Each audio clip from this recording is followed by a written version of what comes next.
can bring it out. All right. If you have something, I'm encouraging you can bring it out. I don't think I'm really going anywhere. I'm just gonna kind of read through. Right? If you have something, have a thought, please let us know. Okay. All right. Ecclesiasticus chapter 13, starting from verse 1. All right, starting from verse 1. He that toucheth pitch shall be defiled therewith, and he that have fellowship with a proud man shall be like unto him. All right. Burden not thyself with thy power while thou livest, and have no fellowship with one that is mightier and richer than thyself. For how agree the kettle and the earthen pot together? For if the one be smitten against the other, it shall be broken. All right. So, starting in verse 1, he that toucheth pitch. All right. Use the pitch to kind of they mainly with roofs, but like construction, they have the pitch. Okay, so shall be defiled with. All right, so it's almost think of it like a tar or something, right? So if you touch it, you're defiled with it. Now it stayed on you. All right, now you're dirty per se with it. All right, it's not defiled as in you're a sinner now, right? No, you're defiled with it. And he's using that comparison to say what? And he that have fellowship with a proud man shall be like unto him. All right. So when we talk about fellowshipping, right? You talk about being connected with someone, okay? This is my best friend, blah, blah. A lot of times, okay, you will start to pick up habits, okay? Being around anybody too long, you most likely start picking up their habits, their speeches, their mannerisms, right? And sometimes unintentional, right? You're looking at it. Our eyes are they'll look and they'll what? Take in. Our eyes will take things, right? And you'll start when you don't think. I'm letting us know that now just follows you. He's saying the same thing when you are fellowshipping with a proud man. Always being proud, always being high-minded. That stuff will sometimes start to affect you. And some of us probably experienced that. Like, man, I was never like that. But my friend was like that. And you started picking up some of the mannerisms. Okay. Now, when we look at verse 1, this is just like a side note. He that toucheth pitch, right, shall be defiled therewith. Now, it's good to look at this and understand it, right? Remember when Christ was dealing with some of the was that the Pharisees, Sadducees? Forgot which party it was. I'll just say the elders. When he was dealing with some of them, remember he's talking about eating bread with defiled. Okay, the whole thing where people use that, oh, Christ is opening up for the dietary law to be destroyed because he said what goes in the man that defiles him, right? But defiled mean to touch with without in that context. Defiled was to touch with to eat with unwashing hands. Okay, so you can see the concept. It wasn't a bad thing. It's a good thing. Wash your hands before you eat, right? Christ wasn't fighting the aspect of you washing your hands before you eat. He was just saying that wasn't a command by God, but y'all over here violating and condemning people for something that's not even a command by God, while y'all defile my Father's commandments and thinking y'all are clean, right? That's what he was bringing out. Okay, it wasn't a food thing. They all understood the dietary law. Why would they're not fighting that kind of stuff, beloved? All right, that's common sense for our people. Okay. So when you look at this, but they understand the concept, right? You got dirty food, you defile with that dirty food. Now you're gonna what? You're gonna touch the food, and what's the food gonna be? It's gonna be defiled with your dirty hands. Okay. And in that sense, they're saying now when you eat it, you become defiled because the dirty hands that got on the food and then got on, in you when you ate it, which has merit, beloved. It's not a crazy thing. This is why we wash hands, we understand germs, stuff like that. All right. But Christ was making a greater point, okay, when he was dealing with it, okay? The same thing, that concept of touching something and then defile, you make you unclean, right? And this is not I should say unclean, defiled. That doesn't mean you're in sin, all right? That doesn't mean unclean. I don't mean you're a big sinner, no, all right? Just other hands of now you're dirty, all right? Follow it. All right. All right, second part. Burden not thyself above the power while thou livest. All right. So don't add a burden, all right, to thyself. A lot of times, beloved, we put things on ourselves that the Most High did not do. Okay. This is why I read the word of God. It's wisdom, and it also teaches us to not be, throwing weights that we shouldn't be throwing on ourselves. All right. Because a lot of times we can feel overwhelmed by things we're putting on ourselves. Okay. The scripture says he will not put more on you than you can bear. That is a fact. All right. What he puts on you, whatever in that test trial, whatever, you can bear it. You are able to escape it. You're able to conquer it. All right. But what people don't think about is the things I put on myself. Right. It says God won't put more on you than you can bear, but you can put more on yourself than you cannot bear. Okay. So we have to consider those things. Okay. What is an example? Something like this.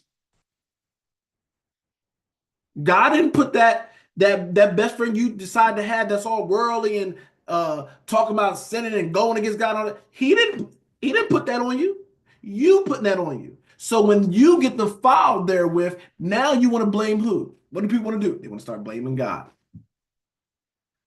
God, you see me? He's like, yeah, but I told you you don't need to be connected to that kind of stuff. I told you to separate from that kind of stuff. He didn't put that on you. You put that on yourself. The devil didn't put that on you. You put that on yourself. Okay? So let's learn this thing and do better. All right?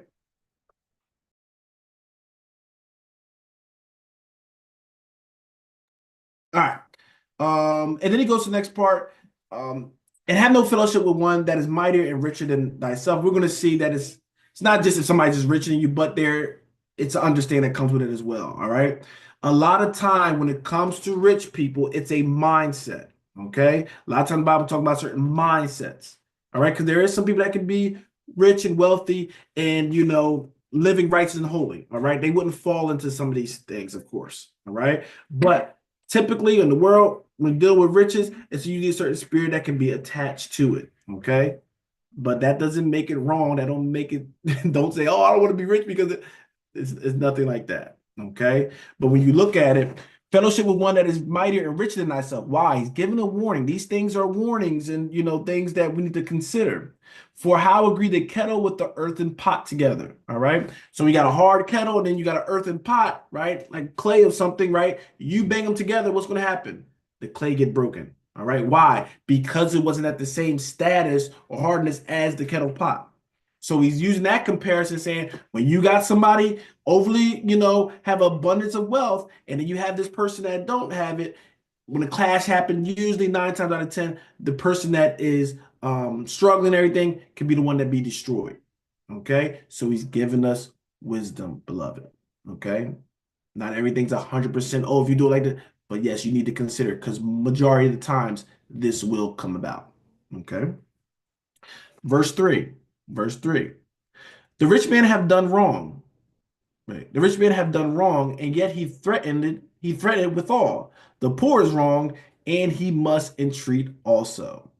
If thou be for his profit, he will use thee. But if thou have nothing, he will forsake you. All right. This is things to consider. All right. So the rich man, when he do something wrong, guess what? He threatened it with all. Everybody feel threatened. All right. He can lash on everybody. Okay. But what? The poor, when he's wrong, he's what? He must entreat also. He still has to what? He has to come and kind of like come in that humility aspect of still trying to receive. See that when you're that rich man, you're on that top, you can rich people when they got everything, it's a certain mindset. I don't need nobody, right? They get on that top. I don't need nobody. I can speak to people, however, because I don't need them. I got enough for myself, right? Some of us can we get that little cockiness, right? When you don't have to depend on something, right? See, you was humble and submissive under your parents, right? They was taking care of you, right? And then when you got your job, you learned you can kind of afford things, do things to yourself. They're like, oh, I don't gotta listen to them. I don't gotta deal with them no more, right? You wouldn't dare disrespect them and all those kind of things when you was under their thing, under everybody was taking care of you. Because like, man, I'm gonna be out. I don't have nothing. But then soon as you get a little bit of status and get a little bit of, income coming in, now you feel that sometimes you can disrespect them, right? It shouldn't change like that, beloved. But what happens? That's what we talk about. That richness, right? Now you think I have that authority. I have that right now because I have this substance and I don't need anything else. Okay. And this is why they equate religion is it's a poor man's thing, right? Poor people need religion because they feel like religion is like hope, right? Poor people need hope. The rich people like, I don't need no hope. I got everything. I can get anything. All right. So this is why that they get that high mind. That's why it's hard for a rich man to enter into the kingdom because of their mindset. That kind of mindset is usually attached with them. All right. But whether rich or poor, beloved, we should have the same mindset. Okay. All right. If thou be for his profit, he will use thee. Of course, if you can do him good, he'll use you. Right? Keep my riches, keep it going. You'll do good. I'm going to use you. But if thou have nothing, nothing to offer, he will forsake thee. He don't want to deal with you. Okay. Verse 5 and 6. Did anybody got anything? Y'all can add comments, add thoughts, or anything like that if y'all have anything. All right, let's keep moving. Verse 5 and 6. If thou have anything, he will live with thee. Yea, he will make thee bear and will not be sorry for it. If he have need of thee, he will deceive thee and smile upon thee and put thee in hope. He will speak thee fair and say, what one is thou? Okay. So you see his little, a little bit of deceit that comes with it. All right. So if thou have anything, he will live with thee. He will deal with you. He's going to deal with you as long as he can what? Benefit from you. All right. He will make thee bear. Listen, yea, he will make thee bear and will not be sorry for it. Because it's about that I gotta keep this, that I gotta take, because that elevates me. And he don't care how much he has to take and from who, because it's about him elevating. It's about the mindset of I'm trying to elevate, and I'm not worried about the cost of who it's for. It's about me. It's a selfish mentality. That's what he's trying to bring out. All right. Ain't about the wealth, it's about the mentality. Okay. With us, beloved, we should be thinking about how we can help others out, right? Our mind's supposed to be uh, thinking about nationhood, right? Community, family, right? The group. That we supposed to think like that. Okay. This is why Paul was talking about being a body, right? Even though we're different members, we are part of one body. But you'll see a lot of people, I call them rogue saints, they'll be individualites, right? You got Israelites, right? The group, the nation, then you got individualites. Okay? And they don't care. They don't care, but sometimes about the cause that they do. Sometimes they don't even consider or even aware of it, but it's kind of stuff that happens. Okay? I don't need people do it by myself. I don't need to submit to the authority. I'm an authority all to myself. You have to be careful. You got to make sure you separate from that kind of stuff. That mentality, very dangerous. Okay. If you have need of thee, he will deceive thee, right? He don't care, he'll deceive you. And how would he deceive you? A smile upon thee. Just because they're smiling in your face don't mean they're your friends, they're your brother, they're your sisters. Some of the biggest betrayals, people got smiled in their face. Some of the biggest betrayals, remember people that said, I love you, I care for you. Some of the biggest betrayals is the ones that's hugging you and all those kind of things. Right? They happen from that. This is that kind of spirit. You have to be aware of the Bible. Not trying to scare us, is trying to inform us, enlighten us, equip us. So we don't have to be lambs to the slaughter in this world. We got to move with wisdom. Right? We care for people, we love people. But the first thing, we got to love ourselves. We got to love the people of God. Make sure we protect them. Okay? And we don't make sure we're not taken advantage of. Let's keep going. Verse 7. And he will shame thee by his meats until he have drawn thee dry twice or thrice. And at the last he will laugh thee to scorn afterwards. When he seeth thee, he will forsake thee and shake his head at thee. Okay. So we see this rich person just taking advantage of this lovely person, right? Like I said, this should not be named amongst us. Some of us don't look at ourselves as rich, right? Okay. But don't think you can't fall into this. How do you look at your brothers and sisters that don't have what you have? Right? Do you treat them a certain way? Do you take advantage of them? All right. If you do, you fall right into this.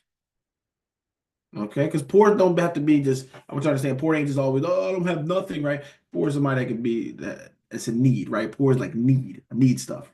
Okay. Rich is like, I'm good. I got abundance. I got more than I need or require. Okay. All right, verse 8.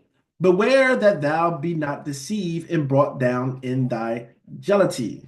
Hope I'm saying that right. I think it's dealing with jolly. Okay. So beware that thou be not deceived and brought down. Okay. So that's the focus point. Beware, beloved. Okay. A lot of times we fall down. All right. We get taken advantage of and be brought down because we're not looking. We're not paying attention. Okay. False prophets, false teachers, right? They was lying a lot of times the whole time to us, but we weren't what listening. We weren't watching out. We weren't looking. Okay. Watch as well as pray. Okay. Watch as well as pray. Verse 9. If thou be invited of a mighty man, withdraw thyself, and so much the more he will invite thee. Okay. So I'm giving you a little bit of gems, beloved. All right. I told you, definitely did this book, Ecclesiasticus. It gives you a lot of little daily gems. All right. People like, oh, the Bible says thou should not. That it has that, right? Have our rules, but also will teach us how to navigate, how to get favor. Tell you all the time. This stuff will teach you how to get favor, even with your enemies, even people that dislike you. It shows you how to, cool the flames, right? You got a lot of dramas of it. Sometimes it teach you how to navigate. Okay. So we look at this. If thou be invited of a mighty man, all right, my by stature, withdraw thyself. Okay. Withdraw thyself. Okay. So you invite him, oh, that looks rude. No, he's saying withdraw thyself. Listen, and so much the more will he invite thee. Because sometimes it's a mindset, right? When you feeling elevated, when you feel like you're at that level, it's almost like I'm a commander. I tell this person to go and they do it, right? Even remember Yasha, who was that with? They call him a certain name in the Roman army. I can't remember it. But I think his daughter was sick or something. But anyway, he was like a captain or something. But he said, I have the authority to tell somebody to go here, go there, right? And that's what he's saying. Christ is say the words, you don't have to come. I'm not putting that. He was humble, right? He was humble. But a lot of times you're in that position, it's just about commanding and demanding.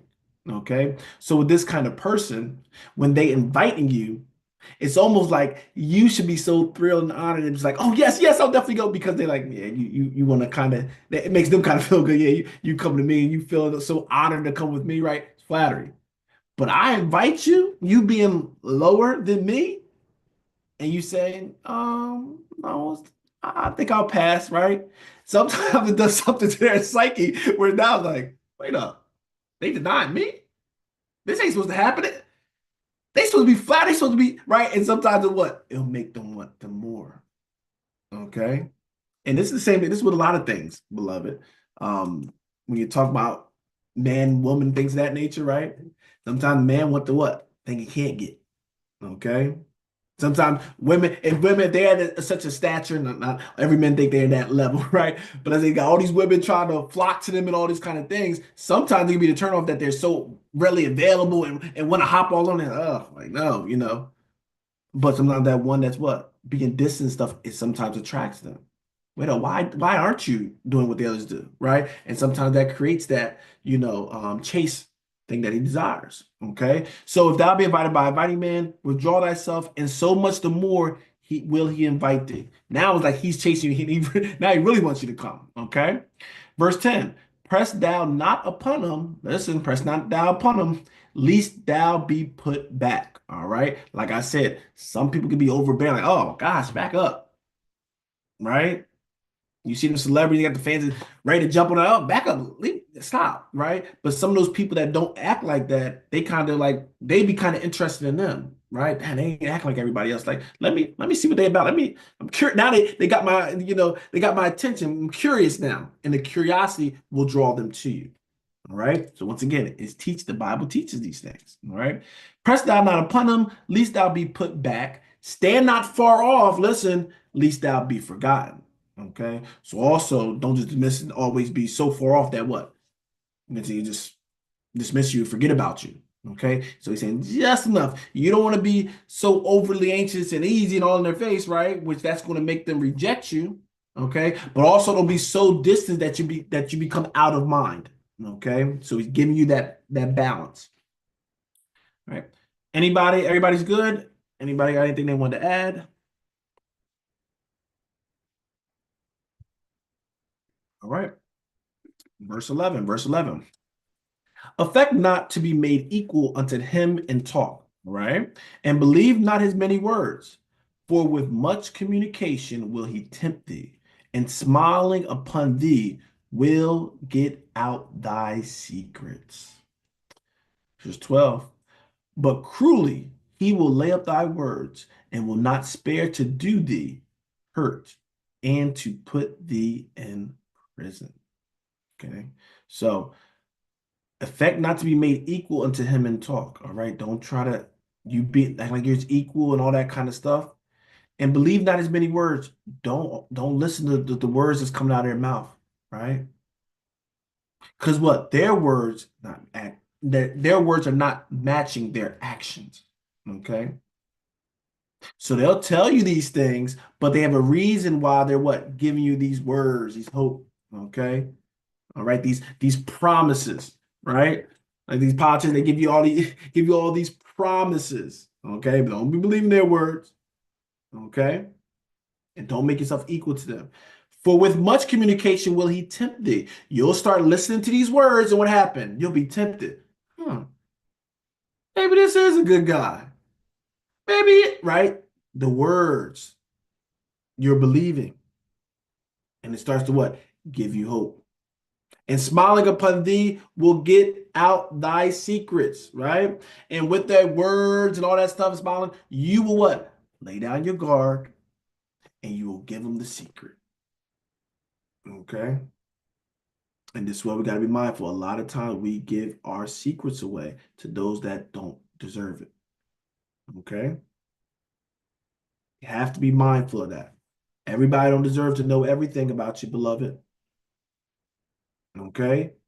People will use things as a weapon right against you from what you told them. A lot of times I'll say, if you don't want that thing to get exposed or anything back, then just don't tell people. Okay? Because once you tell them, they got it. And you're at the mercy of if they're going to be strong with that secret. Okay? So you have to be very mindful of who you're dealing with. All right. And you see it all the time. A lot of people, everybody's good. They're gonna hold your secret while everything is going well, beloved. But then when somebody get mad, a lot of times what? They'll break the rules. Or we're not friends no more. We don't have that same connection. Now they what? A lot of times they'll break it. Okay. Not considering you're hurt. So be mindful. In verse 12, just saying, but cruelly he will lay upon thy words and will not spare to do thee hurt. All right. And to put thee in prison. So believe me, he's worrying about himself and he don't mind. He'll use his words and stuff and try to hurt you. Like a lot of us been hurt. And then what? Even if it requires you get locked up and stuff, they don't mind because they don't care about you. They don't love you. All right. They don't love you. Let's keep going. Verse 13. Observe and take good heed, for thou walkest in peril of thy overthrowing. When thou hearest these things, awake in thy sleep. All right, I like that. Observe and take good heed, for thou walkest in the peril of overthrowing. Right? Verse 14. Love the Lord all thy life and call upon him for thy salvation. All right, now we got the shift going. All right, this is what we need to focus on, beloved. Love the Lord all thy life. Every single day, every moment, every second, it should be about loving the Lord. All right. People are like, oh my God, it has to be everything. You can't have fun. You can't think about anything. But yes, you can still have fun, beloved, but you can still acknowledge God in everything we do. Okay. You have to think about it. If you're doing something where you can't be acknowledging the Lord, maybe you should consider why you're doing it. Okay. But we should love him. That should be the main part. All right. You can still have fun. He set it up that you can have fun, enjoy this life, and still have him on your mind, considering him. All right. And why I'm saying that is basically shouldn't be doing nothing that's going to what? Violate, right? Or go against the commandments and laws of God. Okay. Once you do that, he's not the love of your life anymore. Okay. You chose, I guess you could say you chose yourself over him. Okay. And call upon him for thy salvation. Okay. You need something, call upon him. All right. You can call him and wait and look at how he answers. A lot of times, and this is I think a lot of times people want to call upon the pastor and everything or call upon their teacher, which is good, beloved. But the first thing, the first call should be to the Lord. Right? Your master can't override that. Prophet, priest, whatever you want to have, they can't override that. Go to the Lord. All right. You go to him. Sometimes he can touch that teacher. You know, when you go to him now, he might, might mind, or he might put something in your some way in your path where that thing get answered, that prayer get answered. But make sure you first call upon him. Right. That will definitely come salvation. You have to go to him. Okay. So call upon him for thy salvation, for thy deliverance. All right. If you're in need in a time of trouble, that's who you need to call on and believe on him. Wait on him. Okay. Verse 15. Every beast loveth his like, and every man loveth his neighbor. Okay. So you don't love his like, beast, the lions, with the lions, things like that. Okay. And every man loveth his neighbor. Right. Same thing with us. We love, well, we usually love our kind, humankind, but also when you get more specific, right? You deal with nation, people love their nationhood, or if you want to go race, stuff like that, right? You have that love. Okay. So that person you close with. Verse 16, adds to the point, all flesh consorteth according to kind, and a man will cleave to his like. All right. So with us, we will cleave to other humans. We won't just cleave to this or that, right? We'll cleave to other humans. This is how flesh is. They go to their kind. All right. It feels safe with their kind. All right. Verse 17. What fellowship have the wolf with the lamb? So the sinner with the godly, right? This ain't talking about the old, the old prophecy with the wolf and the lamb and everything. All right. Listen to this. What fellowship the wolf with the lamb? That's a weird mixture, right? A wolf dealing with a lamb. You be like, man, what? That lamb's stupid. Why is it dealing with a wolf?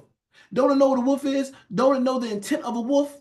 That is only is with him, but it's going to devour him. It's just waiting maybe for the perfect time to devour him. That lamb is stupid, foolish, have no wisdom. But guess what, beloved? Some of us are that lamb. We think that with the people we dealing with, they are wolves. It's clear that they're wolves. It's clear that they're wolves. But we're going to flirt around with the wolves and then get upset when the wolf bites at us and try to devour us. It's not the wolf's fault.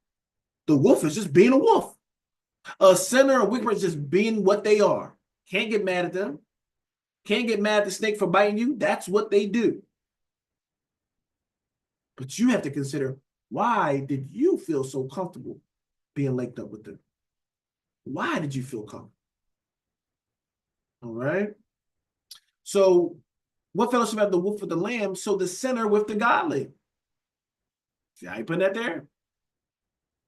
Uh-oh. Saying the godly should be what? Linked up with the sinner. Linked up with the sinner, you should be what? Be trying to persuade them. Okay, you should be telling about the goodness of the Lord. But y'all linked up every day doing this, and you seen them do things that's contrary to the word of God, and listen what I'm saying, sinner, right? They are doing things contrary, the laws, commandments, and everything, and you just fellowship with that. It ain't no kind of conviction telling you, I should be connected with this. All right. This is why the Bible talks about he's going to get both. You be hand in hand, though you be hand in hand, you're going to get it because what? You're connected to it. All right. Yeah, you might have not robbed the bank, but you were the one driving the car. So yeah, both get hit with judgment. Ain't no, well, I didn't do the exact sin they were doing. I was just over here. But you didn't condone it either. You didn't cry out against it. If you're not brave enough to cry out against the wickedness, then you are not mature enough to be fellowshipping with them. If you just want something more clear. I don't want to offend down with it. Then you need to remove yourself for your sake and for their sake.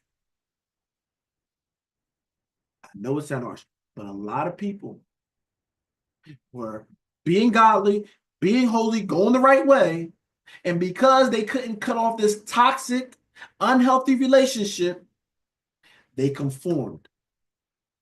And both parties got destroyed. Now, how did that help anything? Okay. All right, verse 18. What agreement is there between the hyena and a dog? And what peace between the rich and the poor?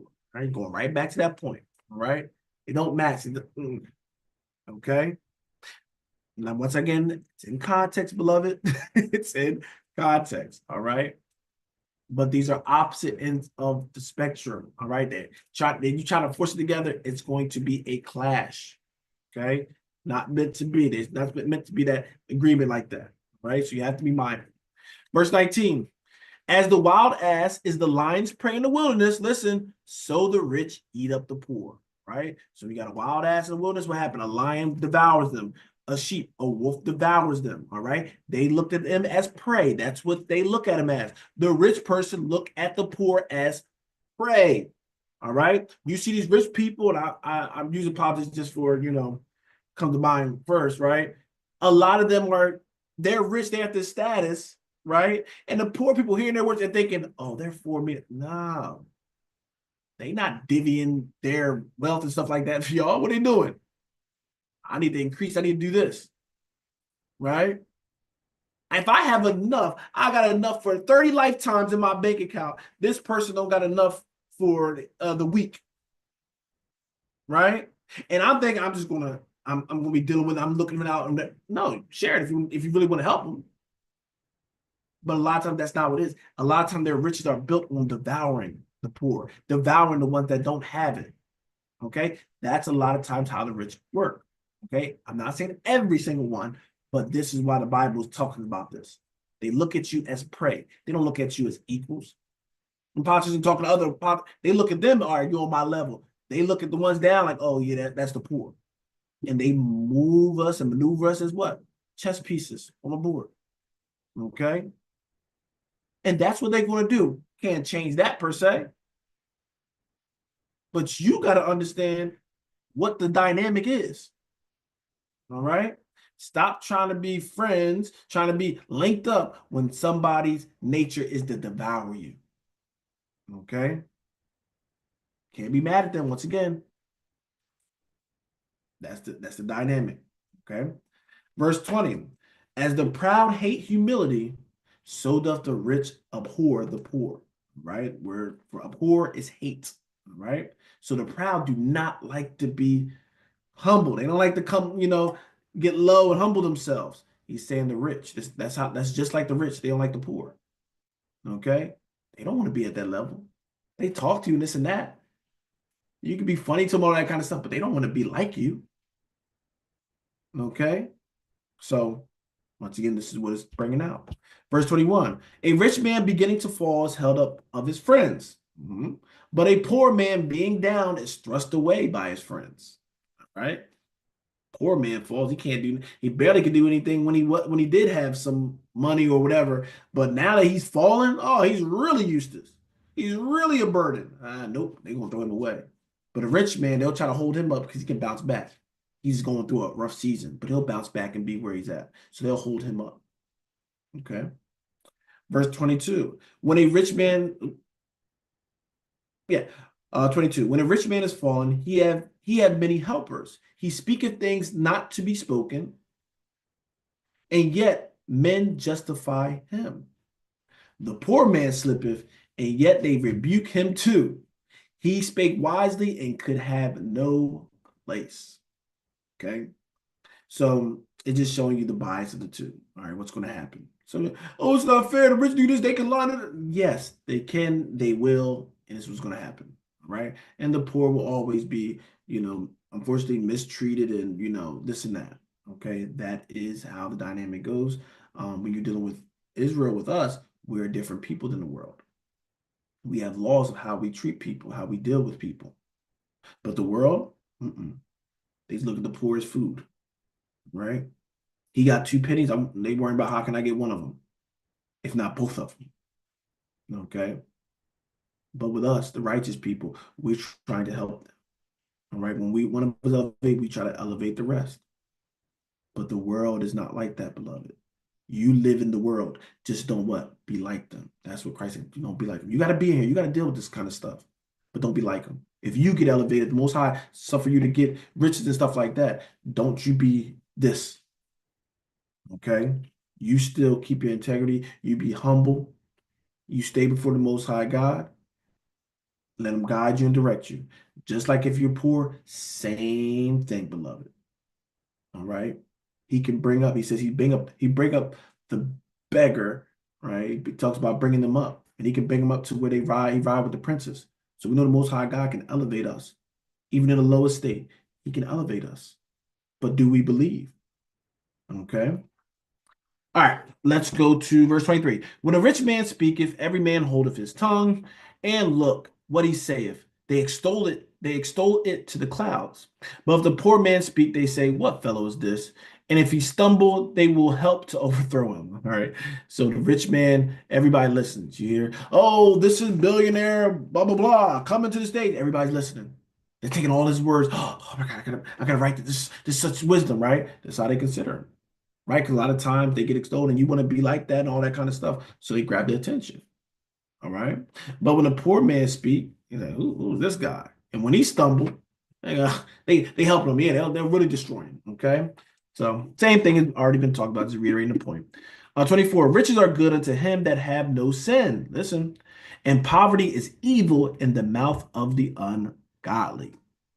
Okay, so riches are good unto him that have no sin. Once again, yeah, if you have no sin, which is good, right? It ain't tainting you because you're still doing this thing. But a lot of people can't handle the riches, and they will start doing a lot of sins. All right, but riches are good unto him that have no sin, and poverty is evil, dude. In the mouth, listen, the mouth of the ungodly, right? Ungodly look at this because their whole life is about, their riches and things of that nature. That's what they got to live for. They ain't thinking about the afterlife things that we're thinking about, right? They can say, this is my riches. This is what I got to do now. I got to get wealthy now and live like a king and a god, whatever they want to do. I got to do it now. So poverty to them here is the most wicked thing to them.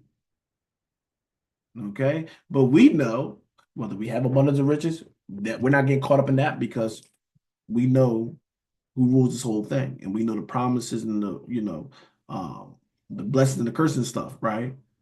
We worry about the riches in heaven. So whether we have a lot of money here, we ain't worried about this one. This is going to get destroyed. This is the stuff that's going to, when we die, it goes to somebody else, right? We ain't worried about that. We worry about the eternal treasure. Whether we poor, listen, we here, but we know we got what? Riches. We can still be poor here and what? Have our riches in heaven. Okay. So once again, our mind is different. Okay. Like I said, it's a mindset, beloved. Verse 25, the heart of a man changeth his countenance. Listen, the heart of a man changeth his countenance, whether it be for good or evil, and a merry heart maketh a cheerful countenance. All right. So, beloved, this is why we want to keep our spirits up. Even when you're going through stuff, it's very important to keep your spirit up. All right. You can make a situation double worse. All right. I might mess it up. Double worse or double better. Okay. Go through the same thing, but your mindset can change and shift the whole thing. All right. It can be, oh, poor me. God don't like me. Right. You got that mindset. That's just going to make the situation worse. It's going to make you more hopeless, go into more, I'm giving up and I'm feeling depressed and I'm feeling weak and all those kind of things. It will because your mindset is given over to it. You're giving your mind, you're giving your joy over to that. All right. But if you're going through a bad situation, you say, Lord, you're still good. And I thank you for what you did. Like Job said, though you slay me, yet will I serve you. Lord, I'm still going to be here. What do I have on this earth but you? I have no comfort, no savior, safety, or anything but you. And so when you walking in this rain and you can say, yeah, I'm getting wet, but I'm all right. Because I know the storm's going past. But when you have that mindset where it's this poor me and everything gonna go wrong, it's gonna feel like that storm is there forever. You're gonna make every minute feel like hours and days. Okay. But that person that has that right spirit, that joyous spirit, and staying focused on God, all right, keeping their mind stayed on Him, those days and weeks and maybe even years is going to be but a moment because they know the Most High ain't going to keep them in the storm always. All right. Verse 26, last verse. A cheerful countenance is a token of a heart that is in prosperity. And finding out of parables is a wearisome labor of the mind. All right. So a cheerful countenance is a token of a heart that is in prosperity. So usually when you're doing good, you'll feel good, right? When you get that raise, beloved, think about your attitude, right? People might piss you off every day, right? But when you get that raise, guess what? You don't even, it don't, they're not even loud. It's like they're whispering, okay? Because your mindset, right? Maybe before you go to work, you listen to that gospel or whatever like that. You feeling good, right? Even that person that, always ruffle your feathers at work. Good morning, right? You ain't even, because your spirit will dictate the environment, all right? Don't let that environment, evil spirit dictate you. You have the power. Greater is he that's in you than he that is in the world. You have the spirit of God in you. You can change the atmosphere around you. See, some of us don't believe that. That's why we, as I said, we don't tap into it, right? They can't affect you. You have to yield yourself over to them. You have to open yourself up and say, okay, now hit me. But beloved, if our mind was stayed on him, okay? Whether it's lessons in our mind, whether it's singing, whether you're thinking about the goodness that God has given you and done for you, is doing for you, what he's going to do for you, then your heart's going to be good, right? So let's stay encouraged. Look forward to the things that the Most High is going to do for you. Focus on that. Don't even put your mind on things that what's not going right, what can go wrong. I think about what can go right because of the God I serve and the promises that he has given me. So let's encourage ourselves, encourage one another. All right. Stick this thing out and to keep pressing on. Okay.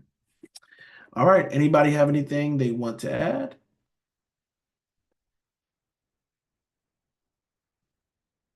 Thing they want to add? If not, all right.